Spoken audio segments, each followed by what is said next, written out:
তো এটা হচ্ছে বেটা ফিশ, এটা জাত হচ্ছে ফেন্সি প্লাকয়েড বেটা ফিশ। তো দেখতে পাচ্ছেন আমার হাতে ডিসপ্লে করা আছে কি সুন্দর, মাশাআল্লাহ অনেক সুন্দর কোয়ালিটি। তো এখন আমরা মেল আর ফিমেল একটি ট্যাঙ্কের ভিতরে দিয়ে দেখাবো কেমন দেখা যায়। তো তখন আমরা মাছটিকে ধরবো, ধরে মেল আর ফিমেল দুটো রেডি আছে, মাশাআল্লাহ অনেক সুন্দর, ফিমেলের পেটে ডিম। তো কিছুদিন পরে আমার বেটা ফিশ দুটো ব্রিডিং করাবো। তো সম্পূর্ণ ভিডিওটি আপনাকে দেখাবো, আপনাদের কিভাবে বেটা ফিশে পানি রেডি করতে হয়, কিভাবে বেটা ফিশের ব্রিডিং প্রসেস করতে হয়, ব্রিডিং এ বসাতে হয় কিভাবে, সেই প্রসেস সম্পূর্ণটা দেখাবো। আর বেটা ফিশে পানি রেডি করতে হলে তো বাদাম পাতা মাস্ট বি লাগবে, সেই বিষয়টি আমি দেখাবো। তো দেখতে পাচ্ছেন আমার বেটা ফিশটি রাখা হয়েছে, মাশাআল্লাহ সুন্দর, অনেক সুন্দর। ফেদারটি দেখেন আকর্ষণ করছে, ফেদারটি সুন্দর দেখা যাচ্ছে মাশাআল্লাহ। সাধারণত বেটা ফিশ একটু অ্যাগ্রেসিভ প্রজাতি, তার জন্য দুইটা মেল ফিমেল একসাথে রাখা যায় না, তো অনেক ক্ষেত্রে মারামারি করে। তো আমি আপনাদেরকে দেখানোর সুবিধার্থে মাছ দুটো একসাথে দিয়েছি। তো দেখেন মেল ফিমেল একসাথে রাখার সময় যা ব্রিডিং এর জন্য একদম রেডি আছে, দেখুন বাবল নেস্ট তৈরি করতেছে। তো এভাবে বুঝতে পারবেন মাছ রেডি আছে কিনা। তো আমার মাছটি সম্পূর্ণ রেডি,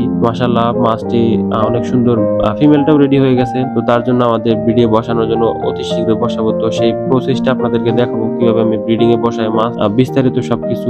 বেটা ফিশ ব্রিড করা আহামরি কোনো বিষয় না। তো সম্পূর্ণ বিষয়টা আপনাদেরকে দেখালে আপনারা বুঝতে পারবেন কিভাবে ব্রিড করতে হয়। আর বেটা ফিশ সাধারণত একটু লাইভ ফুড খাওয়াইলে বেটা ফিশ লোড হয় চালু করে, তার লোড হইলে ব্রিডিং এ বসাতে পারবেন সুন্দর করে। তো এখন আমরা ওটাই দেখা যায় না, দেখে অন্য একটি গ্লাসে আপনাদেরকে সুন্দরভাবে দেখ। তো এখানে দুইটি মাছ আমরা একসাথে রাখছি, তো দেখতে পাচ্ছেন সুন্দর কোয়ালিটি মাশাআল্লাহ। আরেকটি বিষয় হলো বেটা ফিশ যে ট্যাঙ্কে রাখবেন সেই ট্যাঙ্কে অবশ্যই বাদাম পাতা দিয়ে রাখবেন, কারণ বাদাম পাতা পানির অনেক বেটা ফিশ ব্রিডিং এর সময় বাদাম পাতা প্রয়োজন হয়, কারণ বাদাম পাতা দিলে পানি সুন্দর কোয়ালিটি হয় এবং ব্যাকটেরিয়া মুক্ত হয়। বাদাম পাতা বেটা ফিশের জন্য তো যাদের বেটা ফিশ পালন করেন তারা অবশ্যই বাদাম পাতা ব্যবহার করার চেষ্টা করবেন। তো আজকের ভিডিও এই পর্যন্তই, সকলে ভালো থাকবেন, সুস্থ থাকবেন। আর যারা চ্যানেলে নতুন আছেন তারা চ্যানেলে সাবস্ক্রাইব করে রাখবেন, পাশে থাকা বেল আইকনটি অন করে রাখবেন। আর অনেকে ভিডিও দেখেন কিন্তু ভিডিওতে সাবস্ক্রাইব করেন না, ফলো দিয়ে রাখেন না। তো একটা ভিডিও করতে অনেক কষ্ট ও পরিশ্রম লাগে। তো আপনাদের কাছে রিকোয়েস্ট থাকবে, তো ভিডিওটা দেখে সাবস্ক্রাইব করবেন এবং শেয়ার করবেন অন্যদের কাছে। তো ভালো থাকবেন সবাই, আসসালামু আলাইকুম ওয়া রাহমাতুল্লাহি ওয়া বারাকাতুহু।